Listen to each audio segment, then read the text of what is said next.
Madison's going off to college, and do you want to announce where you're gonna go? I'm going to Rice University in Texas. So I finally made a decision. That's her first choice. Yeah, my first choice. Yeah. So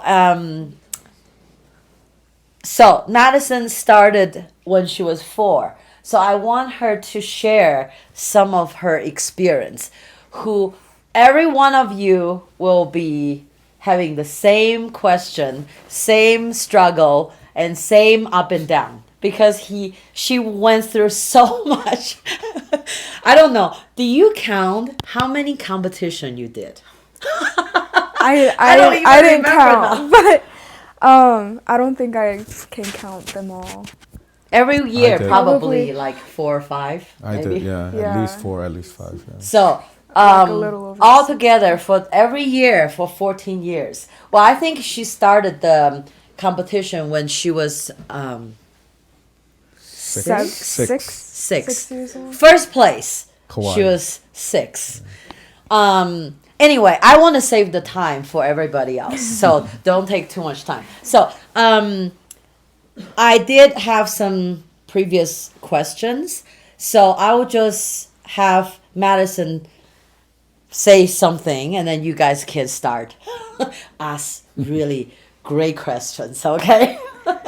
Okay. So this is a free space for anybody to ask any questions. I've personally went through a lot of ups and downs. It hasn't always been good. I haven't always wanted to do piano. I've wanted to quit several times, like genuinely Truth, quit. right? But yeah, so just any questions you might have, I'm willing to answer. Who's first? Who wants to go? Don't be in a rush. Who wants to go first? You want to go first? Yeah, you answer first. What type of music do you like to play? I love romantic music. I mainly do piano because of the emotional aspect, and Rachmaninoff has very beautiful pieces. So, yeah, romantic. Who's next? What is your, Abby. what is your Louder. in first grade? What piece are you playing? In first grade? grade? Oh my God! Wait, I need to How think. old were you when you were first? What age? How old were Well, you? she went to school early, so I think her first grade was 6. Sixth grade? No, 7. 6. 6? Age- Oh, age- 6. I think you were 6. 6 or 7. I think maybe it was like the Indian in the Valley No, Schumann. piece. Schumann. Schumann album for the kids. Yes. Yeah. No, she started. Haydn concerto. I probably can answer that better than her. Haydn I concerto. remember that. When she was 7, she played the first concerto, the Haydn concerto, with Littleton Symphony. Before that, the reason she has the opportunity because I host a master class with Mr. Graham. So she played the Mozart Sonata, which that sonata usually giving out for college student, high school student, and graduate student. I remember that. So Mr. Graham was so impressed with the level, the way she played. And his friend is the conductor in Littleton. They needed young pianists for their concert. So the conductor asked Mr. Graham, do you have anybody you can suggest? So he asked me, and I said, okay, let's go. So when she was 6, answer your question, she was playing the Mozart concerto, Mozart sonata, C major. Yeah. Yeah, what she said. I don't remember. Don't knock the camera over behind. Oh. So You're fine. You're fine. other questions? Oh, Okay. you got another one. Oh, wow. Just keep that there. What songs did you cry? Was it hard? What songs made me cry? Not a lot of classical pieces. They're mostly like pop songs Oh. that I would play on the piano, like Yurima, River Flows in You is a classic. Any other sad song, pop song. So Are you asking her when she's playing? Yeah. She cry? No, like if it's hard, like when. okay,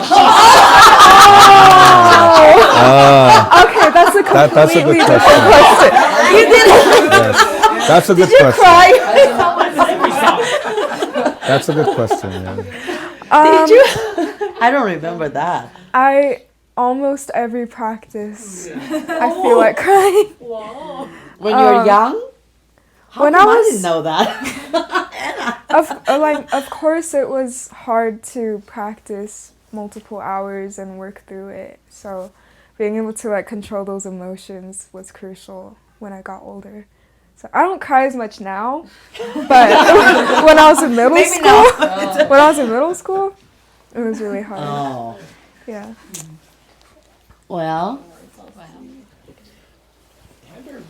You Oh, can- here. Okay. You said that you've had a couple of times where you wanted to quit, right? What got you Yeah. through those? Because I know I've definitely had a couple times Yeah. like that. So it's really mindset. It's what you make it.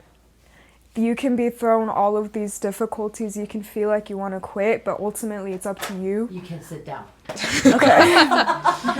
Ultimately, honey, I want her up. Why? What? Videotape. Oh my God. No story You time. need to look pretty. ultimately it's up to you what you make of that situation. So a lot of times when I wanted to quit, I would think of the long-term goal of getting into college, being able to perform, having a lot of good opportunities through piano. That outweighs so many more of the negative aspects of it. So I can answer that too, actually. okay. Here we go. You want to get up, James? I don't need to, but do I need to? I have a mic. Madison intrinsically loves performing. That's Madison's biggest asset. And when she had the opportunity to do these concertos, the first one with Jürgen at Littleton, that was the first time when she really experienced, there was, I think, 500 or 600 people at that, Yeah. in that auditorium That's a at lot. the time. And that really gave her a motivation to get to the next level. Then when she played with the Breckenridge, it was another big catalyst for her. That was Right. after that. She was 8. Right. It was Breckenridge, and then the second year Right. she was 9 again. Again at with Breckenridge. So I think her motivation, in my opinion, and you can tell me if I'm wrong, but she loves performing in front of people.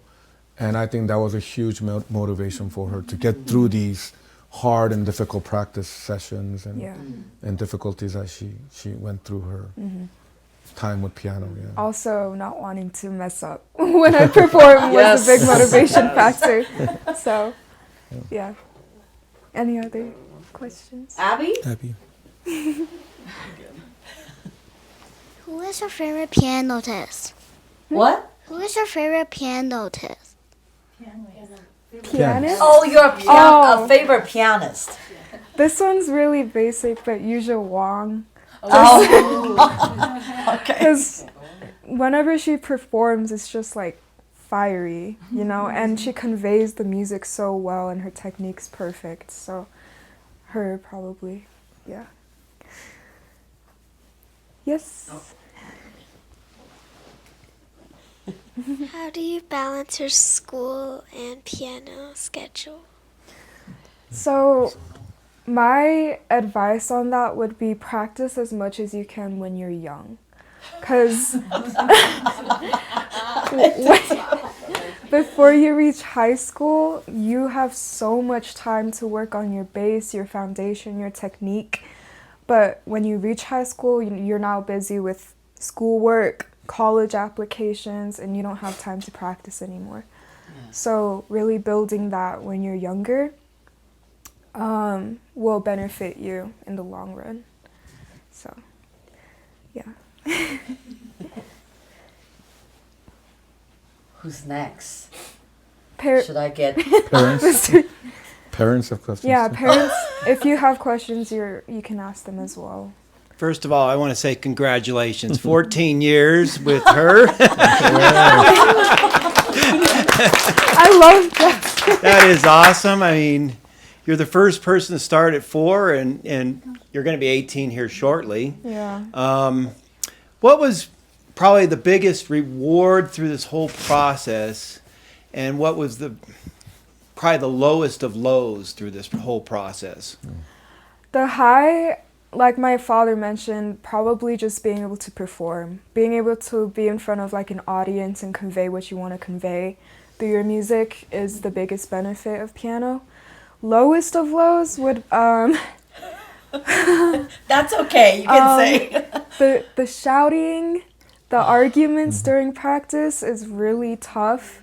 When I started to form my opinions, my dad could not handle it. He was like, why are you saying different things? We couldn't agree. And that was really, really tough because it played a big factor into my struggles in middle school of quitting and such. But we got through that. We're here now. I think we all have, Yeah. because every family is different, we all have argument during practice. Some parents have more experience on piano, but 99% of the parents don't have piano background or music background. It makes so hard to make a decision. You should do this, or the child will talk back. No, we should do that, because they don't play. The parents don't play. You can't really capture every single thing through the lesson. That's really hard. And then piano is such lonely instrument. We don't play with other instruments very often.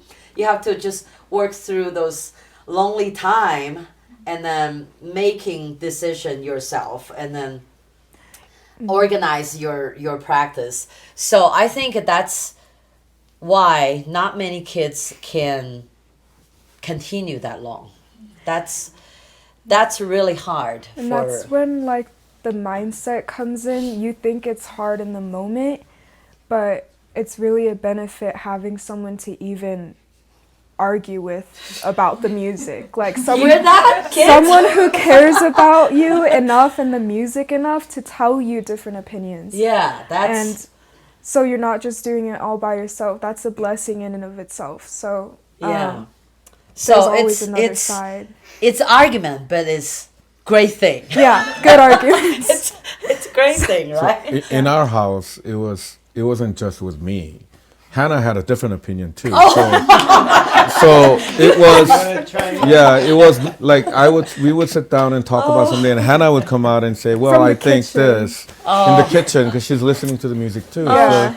So They it would just were- be like three, Yeah. like, call Jasmine, ask what she thinks. Yeah, that's what happened at Go to the lesson and ask her. at the NEP. Text I Jasmine. wrap it around for the end. Always solve the argument, but yeah, I think it's a good thing in general.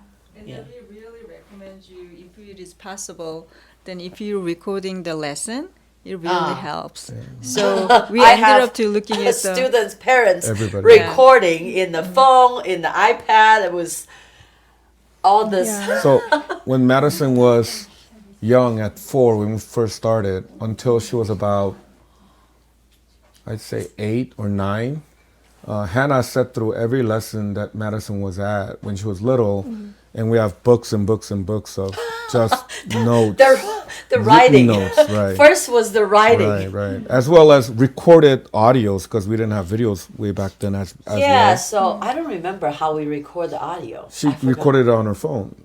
But we didn't have video, so we recorded on the audios on the phone. So we have like catalogs of audio just with the notes that she used to write. Well, And then we With- started to start videotaping later on in her. I know for most kids in lessons, you hate it when your parents are like intervening or saying something different or telling you how to practice. But again, like, it's a benefit that you have a parent who cares enough about you to do all those things for you. And I hated it in the moment. I hated it so much. I was like, can you go over there? It's the Can you first time stop we're bugging hearing me?" this that she said it was a benefit. Actually. This is not the first time we're hearing this. And we Don't got say it that. on tape. Don't say that. But it helps you in the long run. Any other questions? Let me go through my. Which pieces were your favorite? Which pieces were my favorite? I liked the children's corner WC a lot. Oh. It's just a very runny, nice lyrical piece. Also, any romantic pieces, again, yeah. But So, do you guys remember all your questions? I have my. There were some good ones, Um, yeah. Do you have a routine before you perform? Like I do. Put yourself in a mindset. I do. I'm like Iron Man. I have to like suit up and like prepare myself mentally. My parents cannot be in the same room with me when I'm getting Is that the ready. rule? Yeah, That's that's a a rule. rule. It's Okay. a rule. I Really? will not Yeah. let them come into the room with me when I'm warming up before competitions. You just want some quiet time? Just time to myself. Oh. I will go through the sections slow.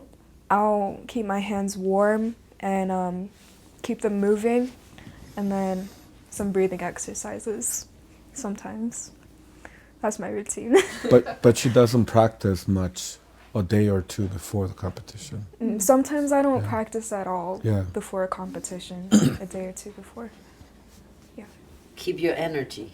It also keeps the piece fresh, because if you practice it too much, then it's like you're sick of it and you don't want to play it that well. So, yeah. Anybody else?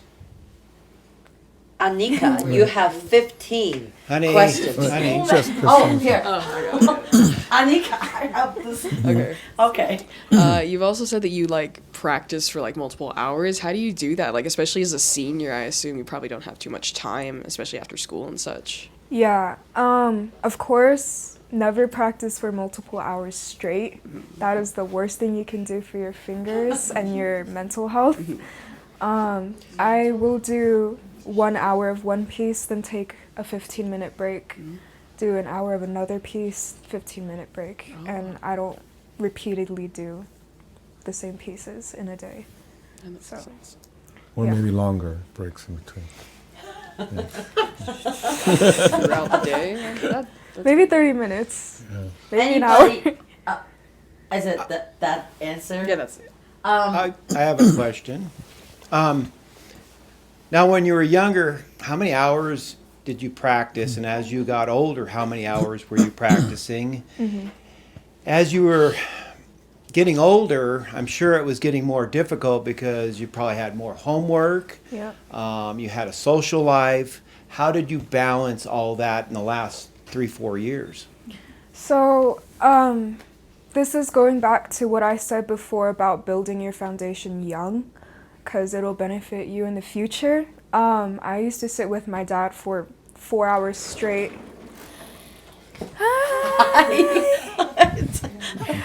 I used to sit with my dad for 4 hours straight, just going through it. That's what built my technique, my foundation.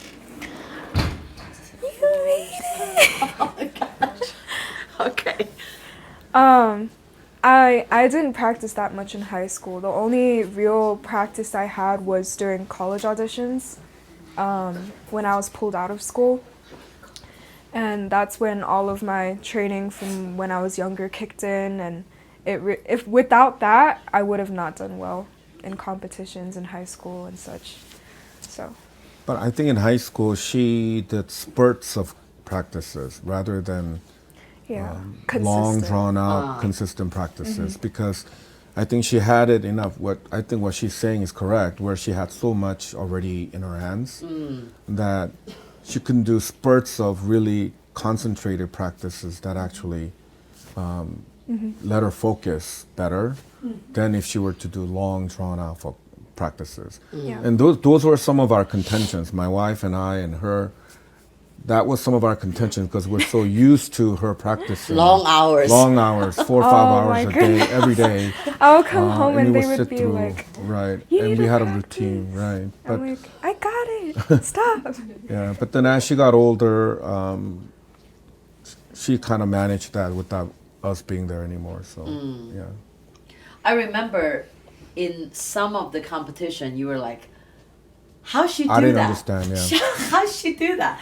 She didn't practice. Right. Like, do you know she practiced or not?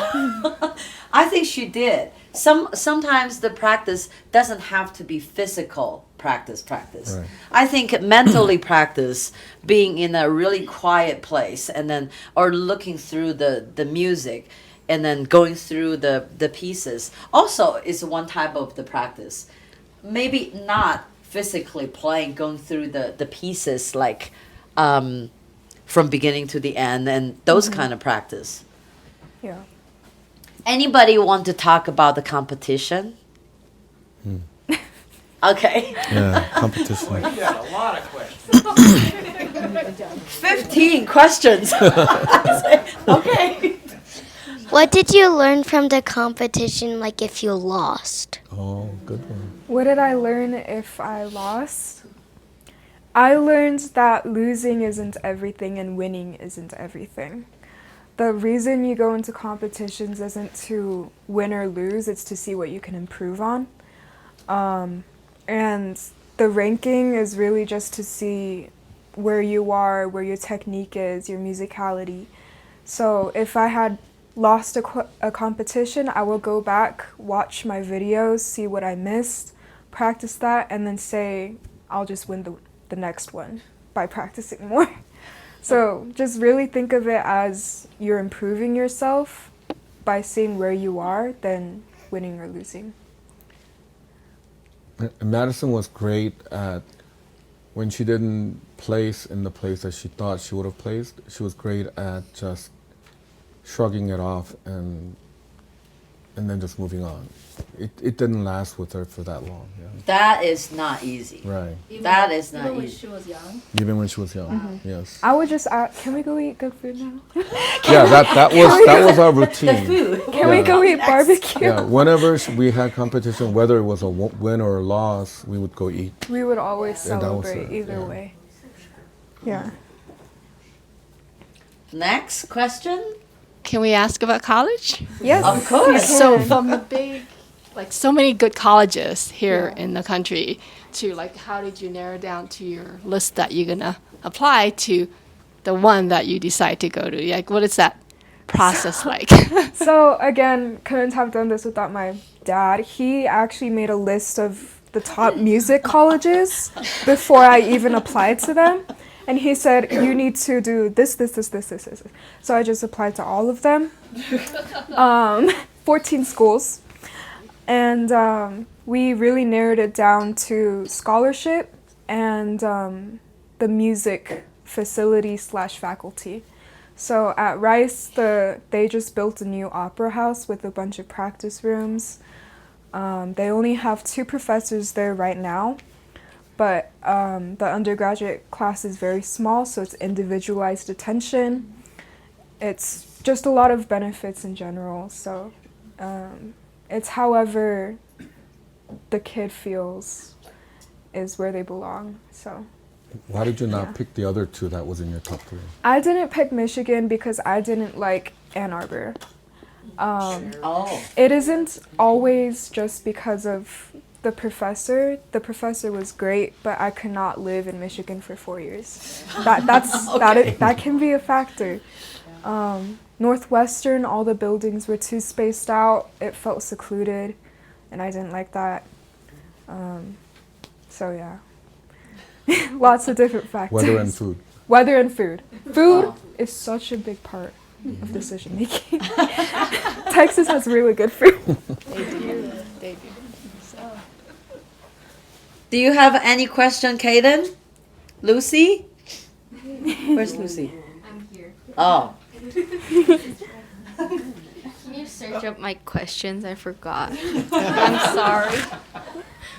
Okay, Lucy's question was, How do you know the music program is for you? The first question.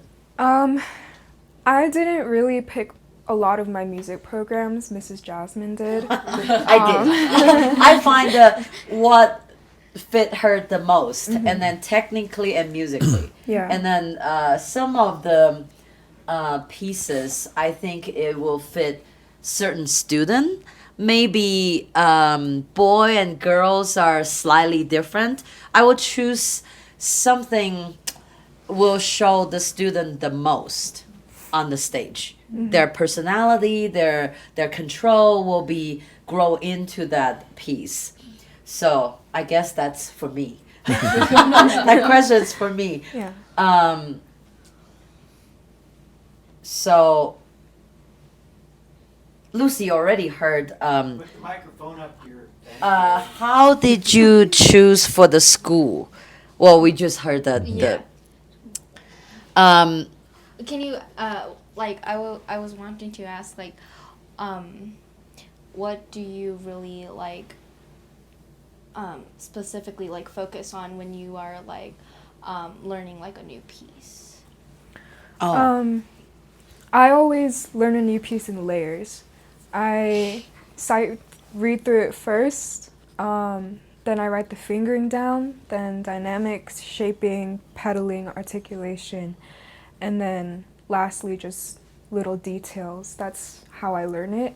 And I try to give myself a span of 2 weeks to a month to learn the whole piece and polish it after. So, yeah. Yes. Evan here. here. Which piece took you the longest to learn? Longest to learn? Good question. Maybe the Chopin, Andante and Polonaise. I've been playing that for about 4 to 5 years now. So. But I'll tell you, even if she's played it 4 years, every competition, every year, it sounds different as she went. So the maturity of a piece like that, where it's that long and that big, I think changes over years. I'm sure she'll play that piece for the rest of her life. I like to think that the pieces I learn are never finished. There's always something to improve on, because it's so subjective and interpretive to each person. So I always take suggestions. I always listen to other artists play it, and sometimes I listen to my dad's suggestions because sometimes they can be good. But yeah, sometimes.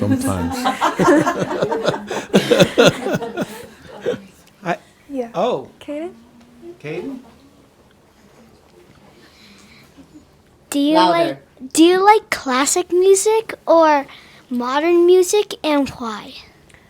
Modern music as in contemporary? Yeah. Other than classical. Other than classical? Classical is my least favorite genre. Classical is my least favorite genre. I hate Mozart. I hate Beethoven. But she played really good on Mozart. I will say that. Yeah, it's my least favorite. But she likes like romantic artists. Yeah. I hate Baroque as well. I can't do Bach for the life of me. Chopin. Yeah. Debussy. Bach? No, absolutely not. If I had a choice between Chopin and Bach, Chopin, every day.